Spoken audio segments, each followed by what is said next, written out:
স্থানীয় সময় সোমবার পেংহু দ্বীপপুঞ্জে জ্যাভেলিন ক্ষেপণাস্ত্র ছোড়া হয়। মেশিনগান ও ট্যাঙ্ক থেকে সরাসরি গোলাবর্ষণ করে তাইওয়ানের সেনাবাহিনী।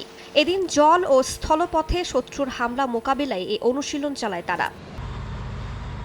পাশাপাশি মাতসু দ্বীপপুঞ্জের চারপাশে নৌ মহড়ায় যুক্ত ছিল স্পিডবোট, ড্রোন ও মর্টার।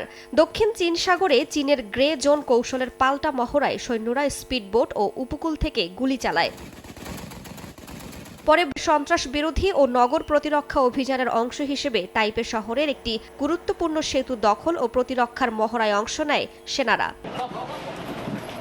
এর আগে 10 দিনব্যাপী 41তম এই মহড়ায় তাইপের পাতাল রেল নেটওয়ার্ক ব্যবহার করে চালানো হয় সেনা ও সরঞ্জাম পরিবহনের অনুশীলন। চীনের ক্রমবর্ধমান হুমকির মুখে উপকূলীয় প্রতিরক্ষা, দ্বীপের সুরক্ষা ও সন্ত্রাস বিরোধী অভিযানের সমন্বয়ে এবারের মহড়া আগের যে কোনো সময়ের চেয়ে বড় বলে মনে করছেন বিশ্লেষকরা।